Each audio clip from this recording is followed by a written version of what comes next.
Aquel día aprendí que una madre también puede ser olvidada como un bolso viejo. Me dejaron en una gasolinera, bajo el sol abrasador, sin móvil, sin dinero, sin una sola mirada atrás. Mi hijo, el que crié con mis manos y mis rodillas sangrando de tanto trabajar, arrancó el coche sin pestañear. Y yo, sola, rodeada de extraños que cargaban gasolina, supe que algo dentro de mí había muerto para siempre. Pero lo que él no sabía es que su traición no quedaría enterrada en silencio. No me vengué con gritos, me vengué con la verdad. Y el país entero escuchó. Me llamo Mercedes. Nací en un pueblo donde las mujeres aprendíamos desde pequeñas que amar era sinónimo de sacrificio. Fui la menor de 6 hermanas, y quizá por eso me tocó escuchar más que hablar, servir más que pedir. Me acostumbré al silencio, al segundo plano, a las migajas de atención. Pero cuando nació mi hijo Adrián, algo dentro de mí despertó con una fuerza que nunca había conocido. Él fue mi primer yo también importo. Lo crié sola. Su padre desapareció antes de que Adrián dijera mamá. Trabajé de costurera, de cocinera en un comedor escolar, limpiando casas ajenas y planchando ajeno, mientras mis propias camisas seguían arrumbadas. Cada peseta que ahorraba iba para él, no para mí. Yo podía vivir con lo justo, pero él no. Él tenía que tener oportunidades, estudios, zapatos nuevos para el primer día de clase, un bocadillo caliente aunque yo me quedara sin cenar. Recuerdo cuando le compré su primer uniforme del instituto. Me acuerdo porque tuve que vender un anillo que era de mi madre. No lo pensé 2 veces. Me dolió, sí, pero ver a Adrián con aquella chaqueta azul marino y el nudo mal hecho de la corbata me hizo sentir rica. Rica de haberlo logrado, de verlo avanzar. Me dije, algún día él sabrá todo lo que hice por él. Pero ese día nunca llegó. O llegó y pasó de largo, o llegó y simplemente no le importó. Porque la vida, cuando una ama sin condiciones, no siempre devuelve con gratitud. A veces devuelve con olvido. Nunca quise reconocimiento, solo respeto, solo un lugar, solo que no me borraran. Pero poco a poco fui notando que me volvía invisible en su mundo, que sus llamadas eran más cortas, que las visitas eran por compromiso, que su esposa tenía más peso en sus decisiones que yo. Lo entendí, me dije. Es normal, ya tiene su familia. Pero lo que no entendí, y jamás aceptaré como normal, fue que pudiera irse, dejarme, abandonarme como si yo no importara, como si yo fuera una carga molesta en medio de su ascenso profesional. Ese día, el de la gasolinera, no fue una anécdota, fue una sentencia. Y yo, Mercedes, decidí que no iba a morir en silencio. Todo comenzó como uno de esos viajes que una madre espera durante años sin atreverse a pedirlo. Adrián me había llamado una semana antes para invitarme a pasar 3 días en la sierra con ellos. Él, su esposa Laura y mi nieta Martina. Me dijo que necesitaban desconectar del trabajo, que alquilarían una cabaña con chimenea, que haríamos caminatas tranquilas, que yo podría descansar. Lo dijo con una voz que no usaba desde hacía mucho. Casi me lo imaginé sonriendo. Te vendrá bien, mamá. Además, Martina está emocionada de que vengas. Yo, ingenua como una niña, colgué el teléfono y lloré. No de tristeza, sino de esa alegría rara que aparece cuando una se siente recordada. Preparé mi maleta 3 días antes del viaje. Le metí una bufanda que yo misma había tejido para Adrián por si hacía frío, galletas caseras para Martina, una crema que Laura solía usar y que encontré en promoción. Pensé en todos, como siempre. En mí, muy poco. El viernes por la mañana pasaron por mí en coche. Laura ni siquiera se bajó para saludarme. Adrián dijo que iban con prisa, que había tráfico, que subiera rápido. Yo me acomodé en el asiento trasero con mi bolsa de tela sobre las piernas. Martina me sonrió medio segundo antes de hundirse en su tablet. Nadie me preguntó si quería música, si estaba cómoda, si necesitaba algo. Pero yo me esforcé por mantener la sonrisa. Son jóvenes, me decía por dentro. No lo hacen por maldad. Están cansados. Las primeras 2 horas transcurrieron en un silencio tenso, interrumpido por conversaciones que no me incluían. Hablaron de la empresa, de una promoción que Adrián estaba a punto de recibir, de una cena con directivos. Yo solo escuchaba, como quien asiste de lejos a una función donde nunca fue invitado. Cuando paramos en la gasolinera, lo vi como una oportunidad para romper el hielo. ¿Queréis que os compre algo?, pregunté con voz suave. No, mamá, vamos rápido, solo repostamos, dijo Adrián sin mirarme. Me bajé igualmente para ir al baño. Caminé con dificultad porque la rodilla me dolía. Al salir, los vi desde lejos. Adrián estaba en el volante, Laura en su asiento, Martina con los auriculares. Me acerqué con paso ligero. A unos metros del coche, Adrián arrancó. Primero pensé que estaba bromeando. Luego creí que tal vez iba a moverlo unos metros. Pero número. Salió del área de servicio, salió de mi vida. Me quedé paralizada con mi bolso en la mano y una bolsita de mantecados que había comprado en la tiendita. Miré alrededor como si alguien más pudiera explicarme lo que acababa de pasar. Un hombre que llenaba su moto me miró con compasión. ¿Está usted bien?, me preguntó. No supe qué responder. Asentí. No quería parecer una anciana perdida. No quería preocuparme. Senté en el bordillo del estacionamiento mirando la carretera. Mi hijo se había ido. No se había olvidado de mí. Number Me había dejado, consciente, deliberadamente. Miré mi móvil, sin batería. Había olvidado cargarlo la noche anterior. Me temblaron las manos. No por el frío, sino por el vértigo emocional. Sentí que me despegaba de la tierra, que algo se despegaba de mí, que mi alma estaba buscando un rincón donde no doliera tanto. Pasó más de 1 hora antes de que un camionero se ofreciera a prestarme su teléfono. Llamé a mi vecina. Le pedí que me hiciera el favor de llamar un taxi para que viniera a buscarme. No quise contarle todo. Sentía vergüenza, una vergüenza inmensa, como si la culpa fuera mía. El taxi tardó 1 hora y media. Me subí sin decir palabra. El conductor, un hombre mayor, me miró por el retrovisor varias veces, pero no preguntó. Le agradecí con una propina que no podía permitirme, como si ese gesto pudiera cubrir la humillación que llevaba dentro. Al llegar a casa, abrí la puerta y sentí un silencio distinto. No el de siempre. Era un silencio espeso, amargo. Me senté en la cama sin quitarme los zapatos. Miré al suelo por largos minutos. Después, abrí el cajón donde guardo cartas antiguas y fotografías. Vi a Adrián de niño, en su primer cumpleaños, en la comunión, abrazándome con esa mirada que decía, «Mamá, tú eres mi mundo». Me pregunté qué había roto ese lazo. ¿Fui yo? ¿Fue demasiado? ¿Fui poco? Fui invisible tanto tiempo que ya no sabía cómo hacerme presente. Esa noche no dormí. Me levanté 3 veces con la esperanza absurda de que él llamara. Pero no lo hizo. Al día siguiente entré en redes sociales por curiosidad. Vi una historia de Laura. Ella, Adrián y Martina en la cabaña, sonriendo, brindando, como si nada, como si yo no existiera, como si fuera una sombra que ya no formaba parte del paisaje. Sentí una punzada en el pecho, en un número de tristeza, de claridad.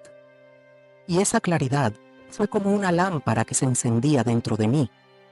Si ellos podían borrarme así, yo también tenía derecho a dejar de callar. A los 2 días, contacté con una productora local que hacía reportajes sobre historias humanas. Les conté mi caso.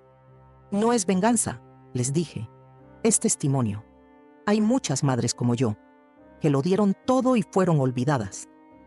A la semana me entrevistaron. El periodista lloró mientras me escuchaba. Me dijo que esa historia era necesaria, que no era la única, que millones de mujeres mayores vivían lo mismo en silencio. Acepté. Pero no dije su nombre. No expuse datos concretos, solo conté lo vivido, con dignidad, con verdad. Cuando el reportaje salió al aire, se volvió viral. Cientos de mensajes llegaron a mi buzón, mujeres que se vieron reflejadas, hijos que escribían pidiendo perdón a sus madres.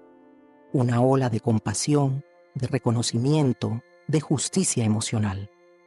Y, al tercer día, Adrián apareció. No en mi casa, en la puerta del canal. Iba pálido. Le acababan de notificar que su ascenso había sido revocado.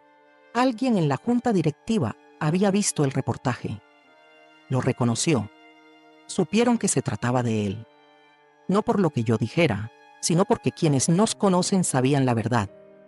Adrián intentó llamarme, mandó mensajes, quiso explicarse, pero ya era tarde, porque cuando un hijo deja a su madre en una gasolinera, no abandona solo un cuerpo, abandona una historia, una memoria, un amor que ya no volverá a mirar igual. A veces me pregunto si el amor de una madre viene con fecha de vencimiento en el corazón de los hijos. Si llega un punto en que los recuerdos de la infancia, los abrazos cuando tenían fiebre, las noches en vela, las historias susurradas antes de dormir, se evaporan sin dejar rastro. Si lo que una construye con tanto cuidado durante años se puede desmoronar en un solo acto de egoísmo. Porque yo no fui una madre perfecta, lo sé, pero fui constante, fui entrega pura. Y eso, me niego a creer que no signifique nada. Adrián nació en una primavera gris, en una sala de maternidad donde las otras camas estaban llenas de mujeres, con anillos en los dedos y flores en la mesa. Yo solo tenía una pequeña maleta, 2 pañales de tela y el miedo apretado en el pecho. Su padre nos había dejado 2 semanas antes de nacer. Se fue con otra, sin una nota, sin un adiós. Me rompí en 1000 pedazos, pero cuando vi a Adrián envuelto en la manta del hospital lo supe. No necesitaba a nadie más. Él era mi misión, mi esperanza, mi familia entera. Los primeros años fueron duros. Trabajaba limpiando oficinas por la noche y cosiendo por encargo durante el día. Dormía a ratos, comía lo justo, lloraba en silencio, pero nunca dejé que él lo notara. Cuando me preguntaba si estaba cansada, le respondía que no, que era feliz con solo verlo sonreír. Y no era mentira. Su sonrisa era mi alimento. Cuando cumplió 6 años y me trajo su primer dibujo del colegio, una casa con un árbol y una figura de mujer con una capa, me abrazó y me dijo: «Mamá, tú eres mi superhéroe». Aún guardo ese dibujo en una carpeta, entre los papeles importantes, porque eso era para mí importante, más que cualquier documento, más que cualquier papel firmado por un notario. A los 12, Adrián se rompió un brazo jugando al fútbol. Recuerdo haber salido del trabajo corriendo, sin permiso, sin dinero para el taxi. Llegué al hospital con la respiración entrecortada y el corazón en la garganta.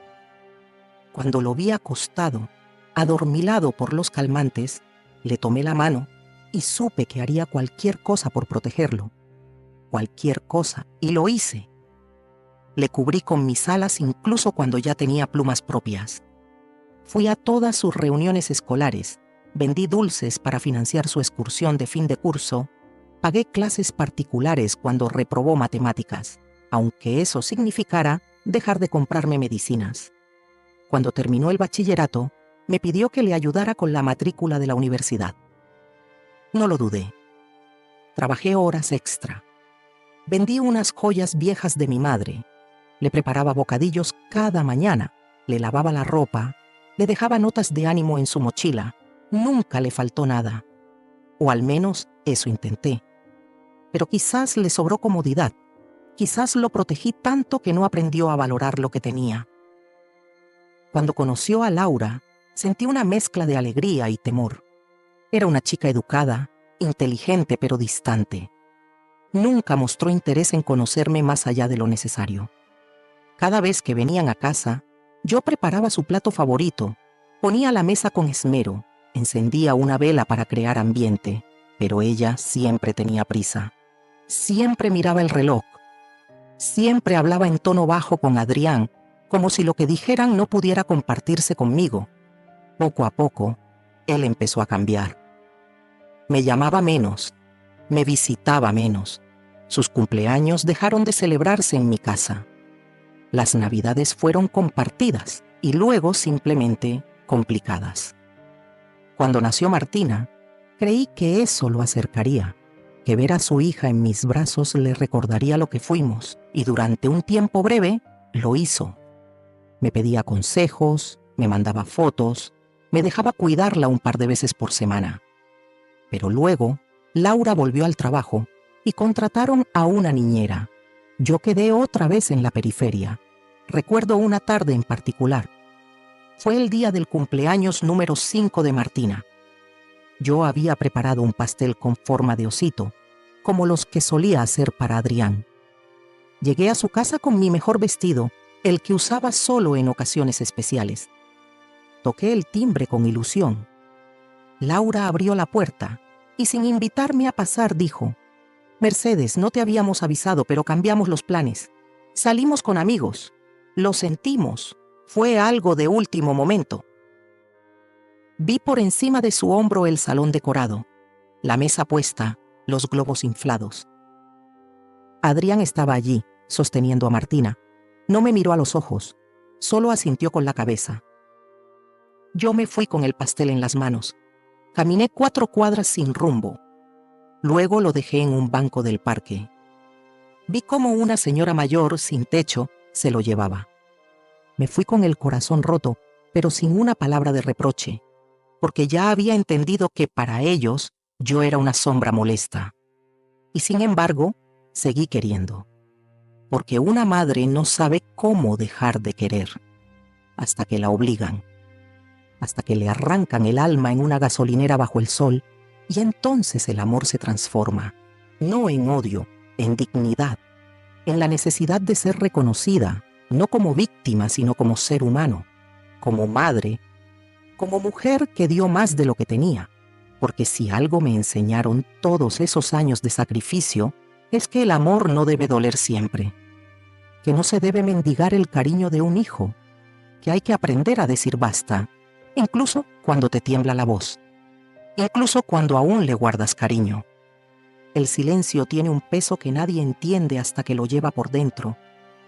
No el silencio de una casa vacía o de una conversación que no se da.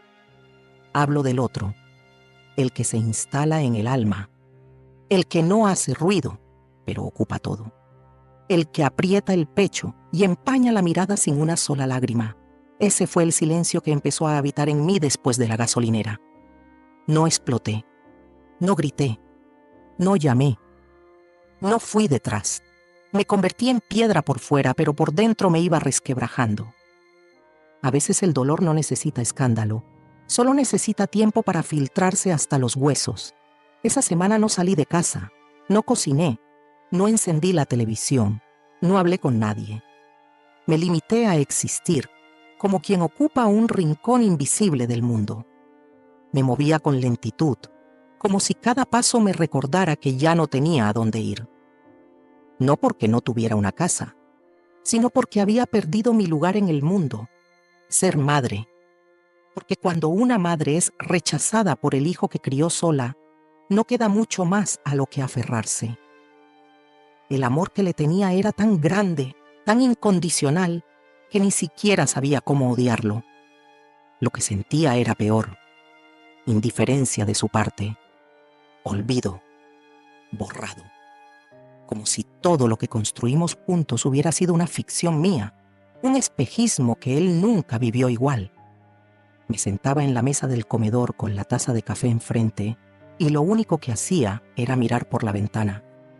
Los árboles no cambiaban, el cielo seguía su curso, los vecinos hacían su vida, pero yo estaba detenida en ese momento exacto en el que el coche se alejaba y me dejaba detrás.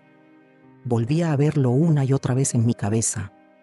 A veces me preguntaba si él había dudado, si miró por el espejo retrovisor, si pensó en volver. Pero lo cierto es que nunca regresó. Y ese nunca era más cruel que cualquier insulto. Empecé a pensar en las otras veces en que me había callado, en cada vez que me había hecho a un lado, que había perdonado gestos que me hirieron, que habían normalizado el desdén. Recordé cuando no me invitaron al bautizo de Martina porque era algo muy íntimo. Cuando no me consultaron para mudarse lejos y solo me avisaron una semana antes. Cuando me dijeron que no hacía falta que les preparara comida, que ya tenían todo resuelto. Cada pequeño desprecio acumulado cobraba sentido ahora. No era algo puntual, era un patrón, un desarraigo progresivo. Y yo lo había permitido. Porque confundí amor con aguante. Porque creí que ser madre era aceptar cualquier cosa con tal de no perderlos. Pero hay algo peor que perder un hijo: perderse a una misma. Dejar de reconocerse en el espejo. Volverse una sombra que solo existe en función de otro. Me levantaba por las noches y caminaba por la casa como si buscara algo. A veces me paraba frente al armario, abría una de las cajas donde guardo cartas, objetos, fotos, dibujos de Adrián. Los sacaba uno a uno, los tocaba, los olía. Y luego volvía a guardarlos como quien entierra un tesoro que ya no le pertenece. Empecé a escribir. No un libro, no un diario. Solo pensamientos sueltos en hojas viejas. Palabras que necesitaban salir. Como si al escribirlas me sacara de dentro las astillas que me estaban hiriendo. No pensaba mostrarle nada a nadie. Solo quería ponerle nombre al dolor. Y el nombre que más repetía era el suyo: Adrián. Escribirlo me partía, porque era un nombre que había pronunciado con ternura durante años, y ahora se había convertido en eco, en palabra muerta. Un día, mientras recogía unas fotos caídas detrás del armario, encontré una que no recordaba haber guardado. Era una imagen de Adrián, de unos 4 años, dormido sobre mi pecho en el sofá. Su manita apretaba un trozo de mi blusa y su cara descansaba en mi corazón. Yo salía mirando hacia él con una expresión que no había vuelto a tener. Era amor puro, incondicional, irrepetible. Me quedé mirándola por largos minutos y lloré. Por primera vez desde lo de la gasolinera lloré. No por él, por mí, por la mujer que fui, por todo lo que di, por la que se dejó de lado, la que se cayó, la que esperó siempre una palabra que nunca llegó. Y mientras lloraba, algo dentro de mí se quebró del todo. Pero no fue un quiebre de derrota, fue uno de revelación. Como si al romperme pudiera por fin verme de verdad. Yo no era una víctima, era una mujer herida, pero también era una mujer con historia, con memoria, con dignidad. Y entonces me levanté. Me miré al espejo, con el rostro hinchado, el cabello enredado, los ojos rojos. Me vi por primera vez no como madre, sino como Mercedes. La mujer que sobrevivió al abandono de un marido, al cansancio de los años, al desprecio sutil de una nuera, al olvido de un hijo, y que seguía en pie, y que aún tenía voz. Esa noche tomé una decisión silenciosa. No lo llamaría, no le escribiría, no mendigaría explicaciones, pero tampoco cargaría su traición como una cruz eterna. Yo no elegí ser maltratada, pero sí podía elegir cómo sanar. Empecé a salir de nuevo. Al principio solo a la tienda de la esquina, luego al parque, después a la biblioteca. Comencé a hablar con otras mujeres mayores, a escuchar sus historias, a descubrir que muchas vivían lo mismo. El abandono de los hijos adultos no era un hecho aislado. Era un fenómeno silencioso, vergonzante, del que nadie hablaba, pero existía y dolía. Una mañana me senté con una señora en el banco de la plaza. Se llamaba Ernestina. Me contó que su hija no la había llamado en 6 meses, que su yerno no la soportaba, que su nieto ya no la reconocía, y mientras hablaba yo asentía, porque cada palabra era como si saliera de mi propia boca. Al despedirse, me dijo algo que me quedó grabado. No estamos solas. Nos hicieron creer que sí, pero no lo estamos. Esa frase fue como una llave. Me llevó a buscar formas de contar mi historia sin rencor, pero con verdad. Y así fue como me animé a contactar a aquel canal local, a dar la entrevista, a contar lo ocurrido, no para vengarme, sino para romper el silencio, para que otras mujeres supieran que no eran las únicas, que sí se podía hablar, que sí se podía sanar.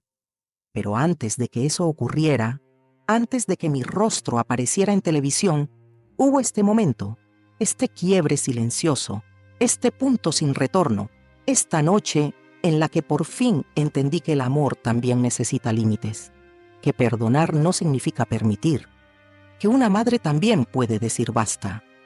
Y ese basta no fue con gritos, fue con dignidad, con la frente alta, con la serenidad de quien ya no necesita demostrar nada, porque ya lo dio todo y sigue viva. La entrevista salió un jueves por la noche. La cadena no era de las más grandes, pero tenía una sección de reportajes humanos que solía compartirse bastante en redes. Yo había grabado mi testimonio en una sala sencilla, con una sola lámpara, un fondo neutro y un periodista que me escuchó sin interrumpir. Me hicieron solo 3 preguntas. Las demás palabras salieron de mí. No tuve que forzar lágrimas ni ensayar emociones. Bastó con contar la verdad. Al día siguiente, cuando me desperté, ya tenía más de 30 mensajes en mi móvil. La mayoría eran de números desconocidos. Algunas mujeres me escribían desde otras ciudades. He vivido lo mismo y nunca me atreví a decirlo. Gracias por poner voz a tantas como nosotras. Me hiciste llorar, Mercedes, pero también me hiciste levantar la cara. Leí cada mensaje con el corazón encogido. No respondí todos. No me sentía una heroína, solo una mujer cansada de callar. A media mañana tocaron el timbre. Era Carmen, mi vecina de toda la vida. Venía con los ojos llenos de emoción. Te vi anoche. No sabes cuánto me alegró verte ahí, y no solo por lo que contaste, es que lo hiciste con una dignidad que conmueve. Me abrazó fuerte. Lloramos en silencio, y en ese abrazo entendí que algo había comenzado. Lo que para mí había sido una decisión íntima, estaba provocando una pequeña sacudida allá afuera. Al mediodía me llamó una periodista de la radio local. Quería entrevistarme en directo. Rechacé con amabilidad. No me interesaban los focos ni las cámaras. Ya había dicho lo que necesitaba decir, pero la ola seguía creciendo. Un blog católico compartió mi historia bajo el título El grito mudo de las madres olvidadas. Luego, una cuenta grande en redes replicó el video completo y la conversación se volvió viral. En los comentarios, algunas personas me criticaban. Decían que era injusta, que estaba exponiendo a su hijo, que debía perdonar. Otras, la mayoría me defendían. ¿Y por qué nadie se pregunta qué hizo él para merecer esto? Una madre no se abandona. Punto. La conversación pública había comenzado. Pero lo que yo no sabía era que alguien más estaba viendo todo en silencio. Adrián. 3 días después me llamó, no contesté. Llamó otra vez. Ignoré. Luego escribió. Mamá, por favor, necesito hablar contigo. Lo dejé en visto, no por orgullo, por sanidad.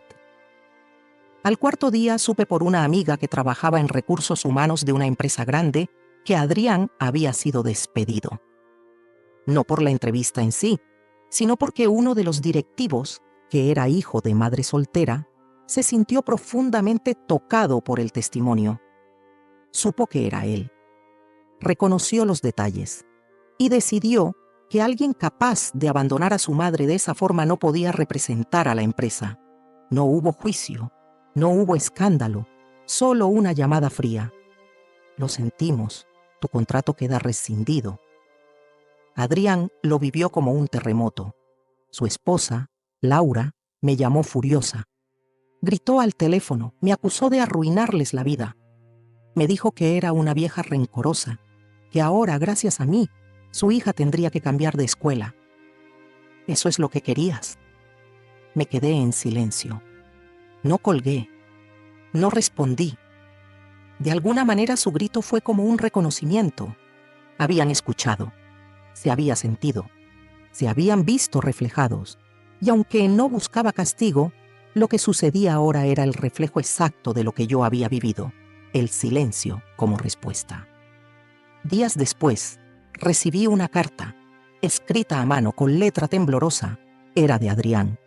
Me pedía perdón. Me decía que había actuado por presión, que Laura no quería que yo viajara con ellos, que él no supo decirle que no, que me dejó porque pensó que ya no estaba bien emocionalmente, que iba a ser una carga. Cada frase era como una herida nueva, no porque revelara algo que no supiera, sino porque confirmaba lo que en el fondo temía, que para él simplemente yo ya no importaba.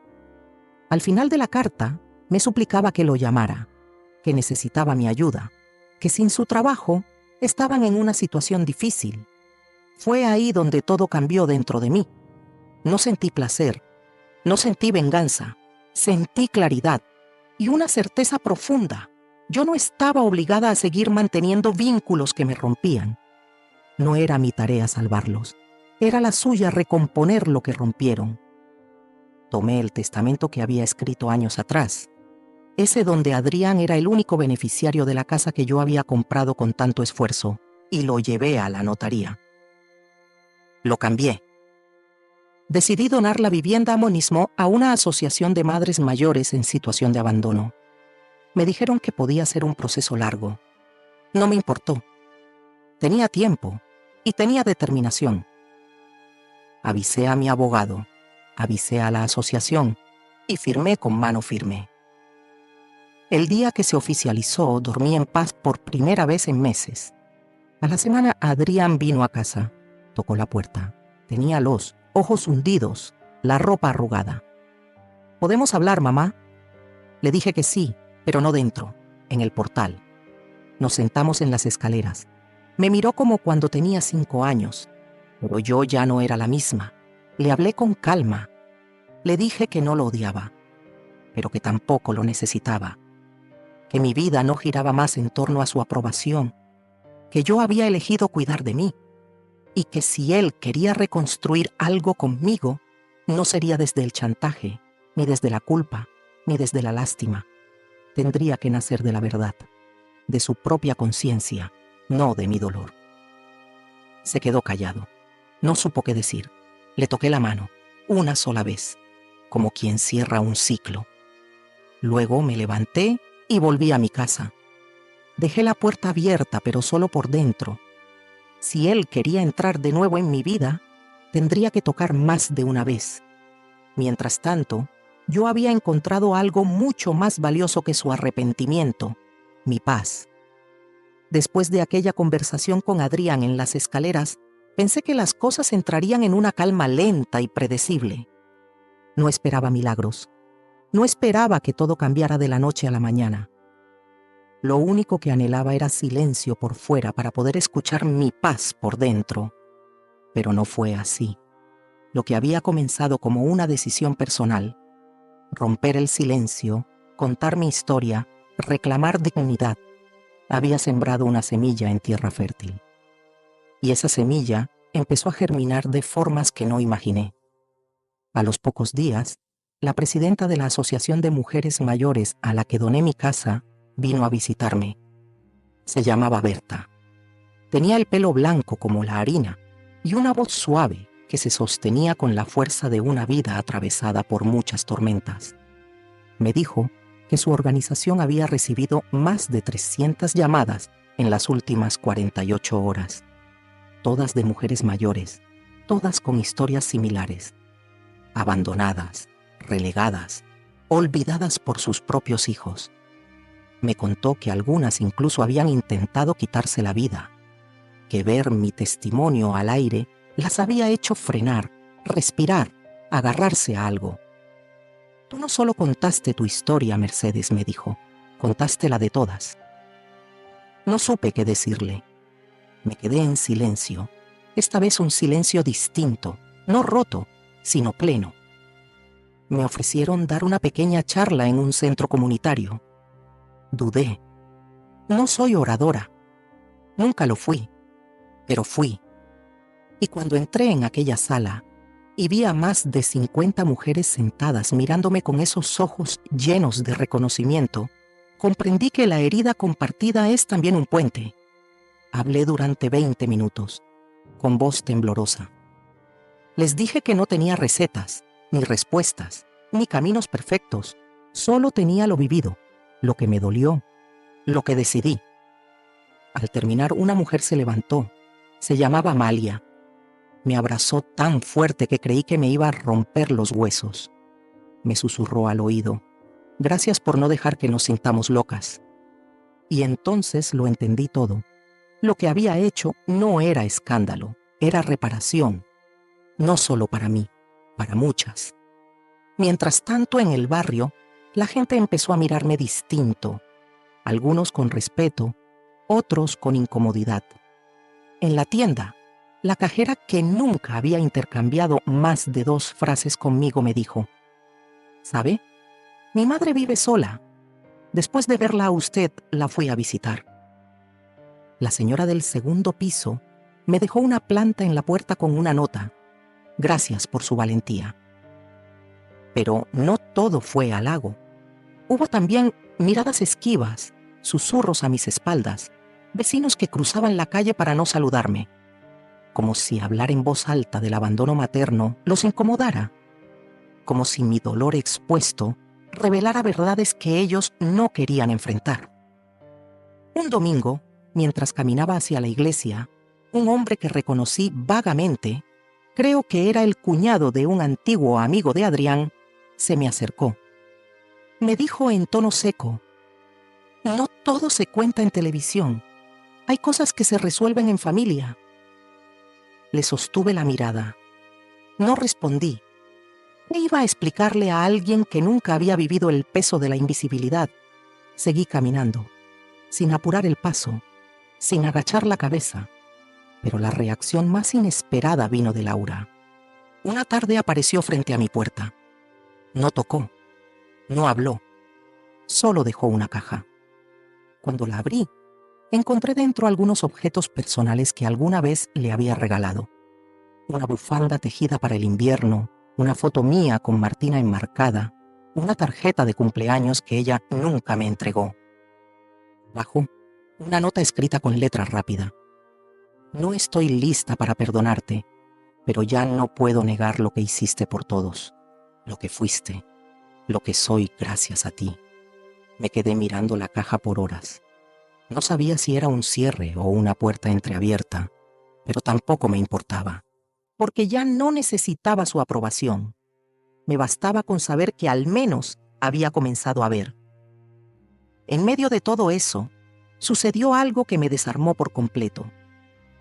Una mañana, al salir al parque, vi a Martina sentada sola en una banca. Tenía un cuaderno en las manos. Cuando me vio, corrió hacia mí. Me abrazó sin decir palabra. Solo se apretó contra mi cintura y me susurró: abuela, te extraño. La abracé con el alma, con el cuerpo, con los años, con el dolor, con el amor. Me mostró su cuaderno. Había dibujado una casita con flores y una mujer de pelo blanco sentada junto a una niña. Abajo, escrito en lápiz: mi abuela me enseñó lo que es el corazón. Le pregunté quién la había llevado. Me dijo que su mamá tenía una reunión y que Adrián le había propuesto salir a pasear, que ella insistió en venir a verme. Me senté con ella, le conté un cuento, jugamos a inventar palabras, reímos, y por un momento el mundo pareció repararse, sin promesas, sin garantías, solo ese instante, ese pedazo de cielo. Pero no todo fue ternura. En las semanas que siguieron, Adrián cayó en una pequeña espiral. Supe por conocidos que estaba en paro, que buscaba trabajo, que nadie lo contrataba. La historia se había hecho conocida en el círculo empresarial. Era el del reportaje. Algunos lo compadecían, otros lo juzgaban, pero nadie lo contrataba. Un día me llamó, no para pedirme nada, solo para decirme que lo sentía, que había leído mi testamento, que entendía mi decisión, que si algún día necesitaba algo, aunque fuera un vaso de agua, lo pidiera. Colgué con lágrimas en los ojos. porque por primera vez no sentí manipulación. Sentí dolor real. No me alegré, me dolió, pero también me alivió, porque ese era el hijo que yo había criado, el que sabía pedir perdón, el que sabía mirar su error de frente.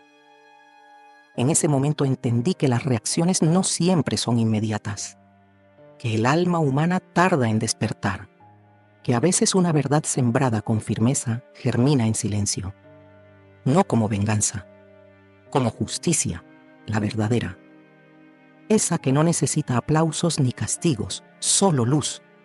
La comunidad entera comenzó a organizar actividades con mujeres mayores. Algunas que nunca hablaban empezaron a compartir. Otras rompieron relaciones tóxicas con hijos que solo las buscaban por interés. La casa que doné se convirtió en un pequeño refugio donde se dictaban talleres de autoestima, bordado, escritura e incluso defensa legal. Le pusieron nombre sin consultarme, la casa de Mercedes. Al principio me sentí incómoda.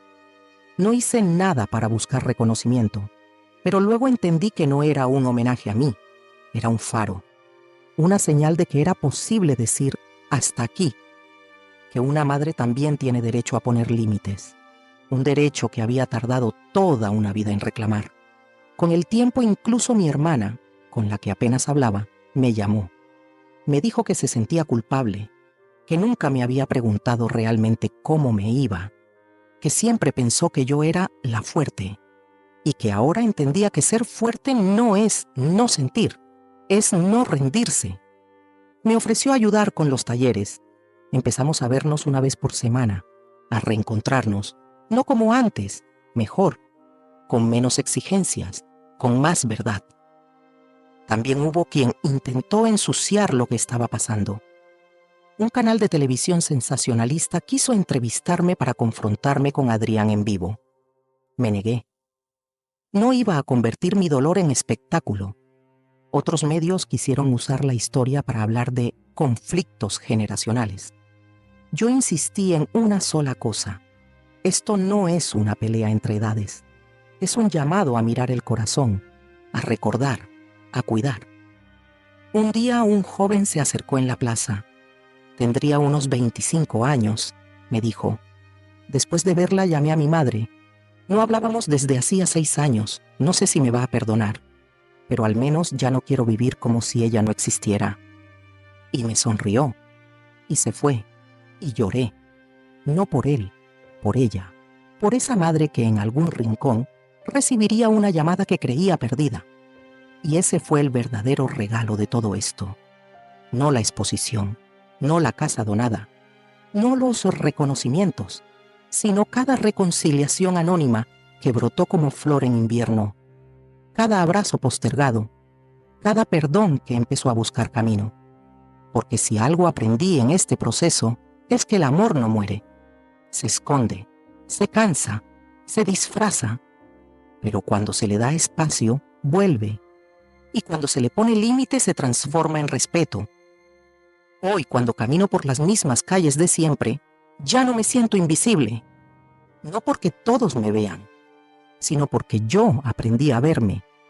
Y al hacerlo, otras también lo hicieron.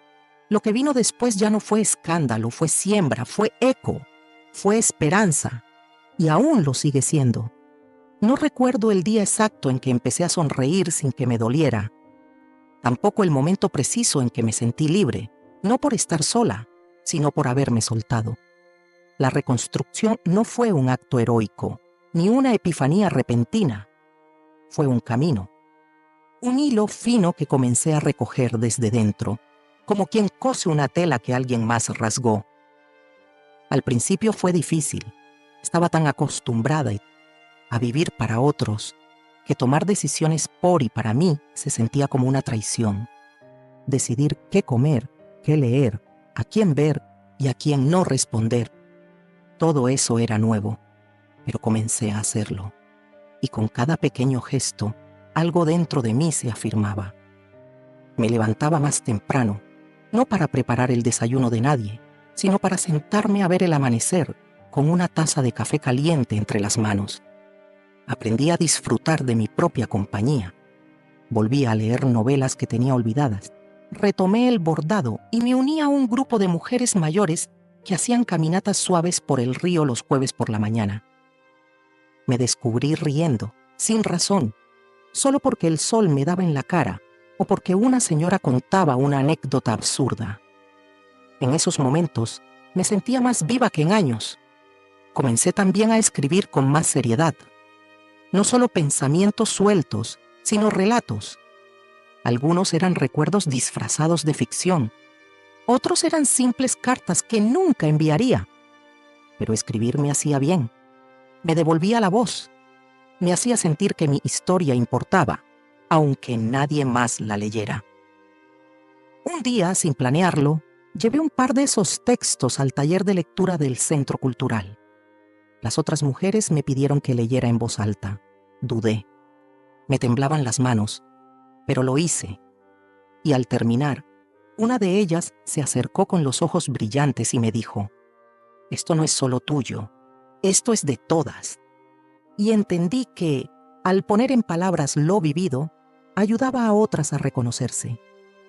Fue entonces cuando me ofrecieron coordinar un pequeño espacio de escritura para mujeres mayores. Acepté. No por sentirme preparada, sino porque quería intentarlo.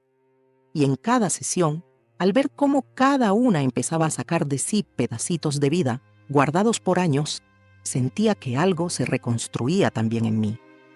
Empezaba a verme no como una madre herida, sino como una mujer completa. Una mujer que había amado, que había caído, que había sido olvidada, pero que ahora caminaba con la frente en alto. Empecé a decir que no, a poner límites, incluso con Adrián. Él seguía escribiéndome de vez en cuando, cartas breves, honestas, a veces torpes. Me contaba que había empezado terapia, que estaba buscando otra forma de estar en el mundo. No me pedía nada, solo compartía. Y yo respondía cuando sentía que podía, sin obligación, sin culpa. Un día me pidió que lo acompañara a una entrevista de trabajo. Le dije que no con crueldad, con firmeza. «Ahora te toca caminar solo». Y lo entendió. Me respondió: «Gracias por dejar de salvarme.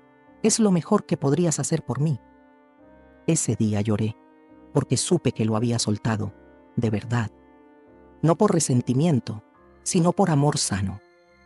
Había dejado de verlo como el niño que necesitaba mi fuerza, y había comenzado a verlo como un hombre que debía encontrar la suya. A nivel material, también tomé decisiones nuevas. Vendí algunos muebles que ya no usaba. Renové el comedor. Pinté la sala con un tono cálido que siempre me había gustado, pero que nunca había elegido, porque Adrián decía que era muy apagado. Compré un espejo grande y lo colgué en el pasillo.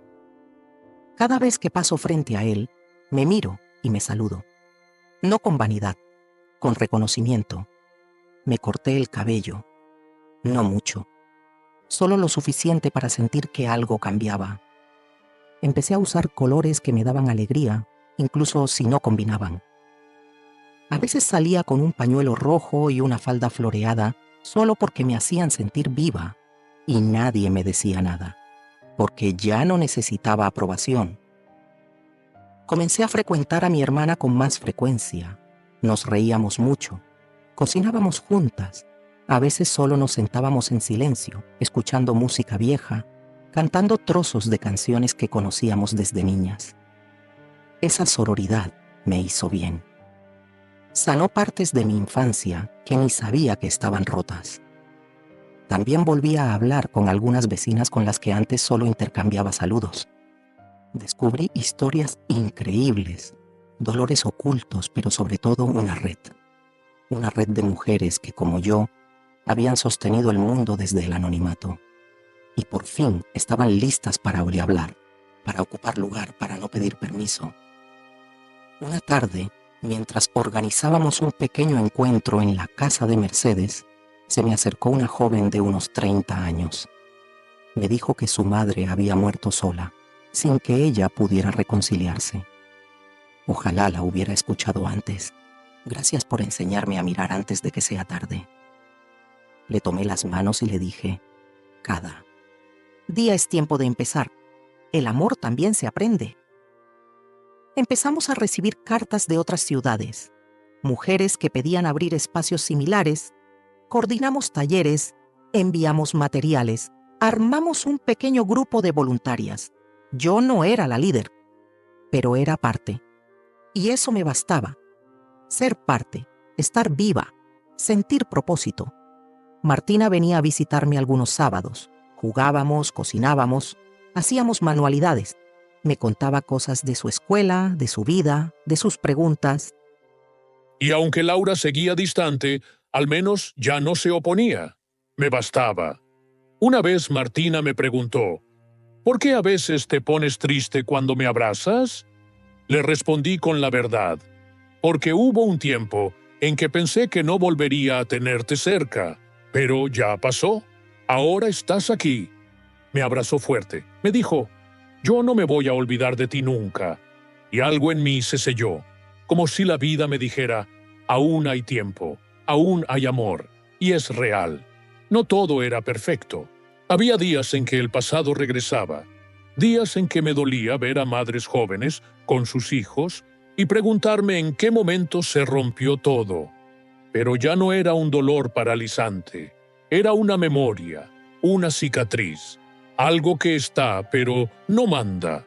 Y cada vez que sentía que la tristeza amenazaba con instalarse, me recordaba quién soy.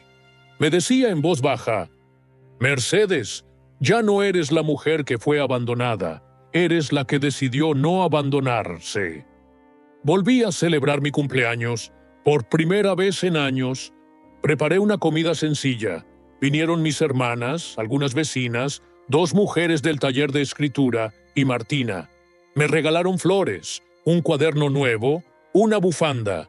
Pero el mejor regalo fue verlas allí, reír juntas, compartir, sentir que había reconstruido una vida que, aunque distinta, era mía. Al final del día me senté en la cama, con la luz apagada y una vela encendida.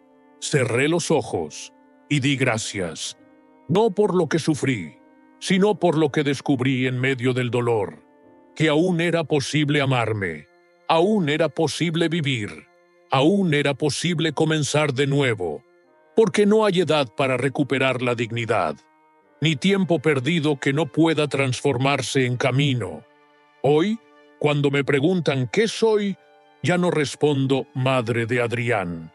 Digo, soy Mercedes, mujer, sobreviviente, caminante, testigo de que el amor propio también puede salvar.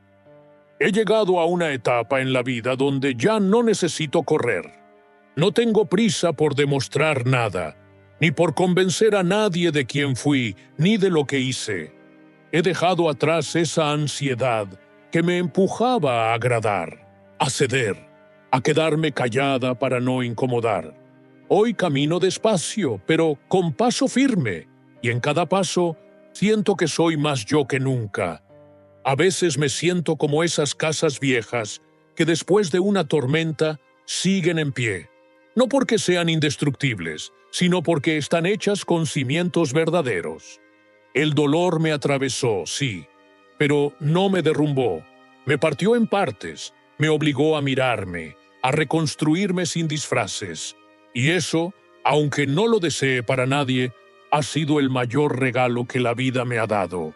Encontrarme en mis propios escombros y decidir que valía la pena volver a levantarme. Muchas veces me preguntan cómo hice para soportarlo. Para levantarme después de que mi propio hijo me dejó en una gasolinera como si fuera una carga olvidada. Y la verdad es que no tengo una fórmula. No fui fuerte todos los días. No tuve respuestas. Solo tenía 2 cosas, memoria y dignidad. Memoria para no olvidar quién fui, todo lo que di, todo lo que construí en silencio, en lo invisible. Y dignidad para entender que, aunque me quisieran borrar, yo seguía existiendo, seguía siendo, y que merecía respeto. Incluso si tenía que empezar por respetarme yo misma. Cuando una mujer pasa la barrera de los 60, el mundo empieza a hablarle en otro tono. Un tono que relega, que suaviza, que a veces infantiliza, como si ya no tuviéramos voz, como si fuéramos solo testigos de una vida que ya no nos pertenece. Pero yo he descubierto que justo ahí, en ese momento en que el mundo deja de mirarte, es cuando puedes empezar a verte de verdad, porque ya no tienes que demostrar belleza, juventud, eficiencia o sacrificio. Solo tienes que ser tú, con tus arrugas, tus silencios, tu historia, con tus manos que han acariciado, trabajado, sostenido, y con tu voz, esa que tantas veces callaste para no molestar y que ahora merece ser escuchada. No escribo esto por mí. Mi historia ya está dicha. Mi herida ya está cicatrizando. Escribo por todas las mujeres que, como yo, alguna vez pensaron que eran invisibles, por las que dieron la vida por sus hijos y luego fueron apartadas como si fueran un estorbo, por las que se tragaron lágrimas para no desbordar la casa, por las que durmieron con miedo, con soledad, con la esperanza de un mensaje que nunca llegó, y también por las que están despertando, por las que empiezan a preguntarse si eso que les duele tanto no es injusticia, si eso que llevan a cuestas no es abandono, si tal vez, solo tal vez, merecen algo más, merecen ternura, escucha, presencia. No es fácil abrir los ojos cuando una lleva años viviendo con los párpados cerrados por amor, pero es posible, se puede. Y cuando se hace, cuando una se atreve a mirarse con verdad, empieza el camino de regreso a casa. No a una casa con paredes y ventanas, a la casa interior, a ese lugar donde una se reconoce, se acoge, se perdona. Yo tardé mucho en llegar a ese lugar, porque me enseñaron que amar era darlo todo, que ser madre era desaparecer para que otros brillaran. Y sí, lo hice con gusto, pero ahora sé que amar también es poner límites, que el amor que se exige sin reciprocidad se convierte en dolor, y que el verdadero respeto comienza cuando una dice, basta. Basta de mendigar cariño, basta de justificar maltratos, basta de callar lo que duele. Hoy me miro al espejo y veo a una mujer que no es perfecta, que cometió errores, que tuvo miedo, que se equivocó. Pero también veo a una mujer que supo levantarse, que eligió la verdad, que eligió la paz. Y eso, para mí, vale más que cualquier reconocimiento. A veces me pregunto qué hubiera pasado si nunca hubiera contado mi historia, si hubiera guardado el silencio como tantas otras. Quizás Adrián seguiría en su trabajo, quizás yo seguiría en mi rincón, esperando una llamada, pero no habría paz, habría resignación, y la resignación es el veneno más silencioso del alma. Lo mata todo sin que una se dé cuenta. Por eso elegí hablar, porque el silencio no solo me alejaba de él, me alejaba de mí. Contar la verdad no fue un acto de venganza, fue un acto de amor propio, un acto de justicia hacia mí misma, hacia esa joven que crió sola, hacia esa madre que se partió en mil para que a su hijo no le faltara nada, hacia esa anciana que se sintió desechada y que, sin embargo, eligió seguir de pie. Sé que muchas de vosotras estáis leyendo esto con el corazón apretado. Sé que os reconocéis en mis palabras. Sé que tal vez no tenéis aún la fuerza para decir en voz alta lo que os duele. No pasa nada, no hay prisa, pero no os calléis para siempre. No enterréis vuestro valor. No os conforméis con el olvido. ¿Por qué? Valéis, porque sois necesarias, porque vuestra historia importa. No importa si vuestros hijos no os llaman. No importa si vuestras familias os han relegado. Vosotras seguís siendo mujeres, seres con luz, con memoria, con derecho a ser vistas, escuchadas, abrazadas. Y os lo digo desde lo más hondo de mí, hay vida después del abandono, hay alegría después del dolor, hay un mundo que os espera, tal vez no con los mismos rostros, tal vez no con quienes esperabais, pero está ahí, y está lleno de otras como vosotras, de otras que también buscan, que también duelen, que también sueñan con una segunda oportunidad, y esa segunda oportunidad no siempre viene de fuera. A veces empieza por un gesto simple, mirarte al espejo y decirte, ya no más, hoy empiezo a cuidarme. Yo no recuperé a Adrián como antes.